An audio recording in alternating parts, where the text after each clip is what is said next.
This week's 48 Hours investigates the killing of a top-ranked UFC fighter's stepdaughter after her disappearance in 2019. 19-year-old Aniah Blanchard was found murdered in Alabama. Now her parents are fighting for a new law because her alleged killer was out on the streets despite being charged with kidnapping and beating two men just months before Aniah was killed. James Brown reports for 48 Hours. These are the last images of Aniah Blanchard at a gas station in Auburn near her apartment. Just the worst feeling ever. Aniah's mother, Angela Harris, and her stepfather, UFC fighter Walt Harris, were frantic. We drove my truck in backwoods. We were all in people's yards. Aniah's car, which was badly damaged, was found 55 miles away. Investigators say a blood-soaked passenger seat and a bullet hole in the door tell the story of what happened to Aniah that night. So traumatizing to think about what she went through. Authorities believe Aniah ran into Ibrahim Yazid when she stopped at the gas station. Yazid is a man with a lengthy arrest record, and he had been charged earlier that year with robbing and beating two people.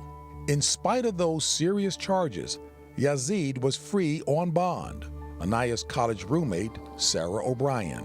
How is this person free to walk into a gas station? How is he in the same gas station as my best friend? But Yazid maintains his innocence.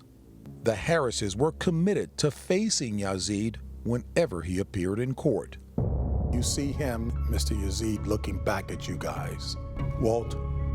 I remember shaking. I wanted to climb across the barricade. It took all of Walt's training in the ring and Angela's steady hand to keep him from ripping into Yazid. She grabbed me and she said, "Just breathe." And I just started trying to hear her voice. Angela, how did you stay composed? I wanted him to know that I'm representing my daughter. You don't scare me, and that I'm not going anywhere. We're right here, and we're gonna represent our daughter, and we're gonna fight. So CBS News special correspondent James Brown is joining me now. James, how have the Harrises been fighting their way sort of through this tragedy? I cannot imagine, and in that just short little sliver of the story that we saw, the intensity of the emotion is so palatable. And certainly that's been the case throughout the entire time, too, Anne-Marie, and good morning to you. It's been awfully tough. The operative word, as you mentioned in that setup, is fight. And the mother, Angela, has been doing just that. She and her daughter, Aniah, were the best of friends. The father thought that he was going to retire from UFC fighting, but in a dream he had one night, his daughter, Aniah, gave him a hug and insisted that he get back at it. So he is thinking of continuing his career. You know, it is a horrible tragedy to know that a loved one's life was cut short. But they went through a period where they simply did not know what happened, that Aniah left and it was like she disappeared.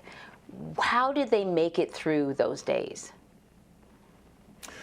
Can you imagine any of us, all of us who are parents, and you don't even need to be a parent, can only imagine, because it was 4 weeks before they found the body in a wooded area where the body was dumped. And prior to that, the fact that they just didn't know, and they spent days searching in several counties, surrounding counties, as any parent, any couple would, to do just that.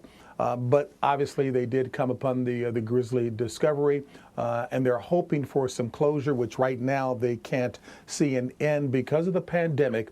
All the court cases and activities have been put on hold or much slower as a result of the pandemic, Anne-Marie. Of course. Well, I'm looking forward to this, James. It's really interesting to see how they're not just fighting now for their own family, but for any future families who might find themselves in a similar situation. And I think that is absolutely remarkable to find that kind of strength within that level of pain. Thank you so much. Thank you, Anne-Marie. So you can see the full report, Fighting for Aniah, on 48 Hours, Saturday night at 10, 9 Central on CBS or Paramount+.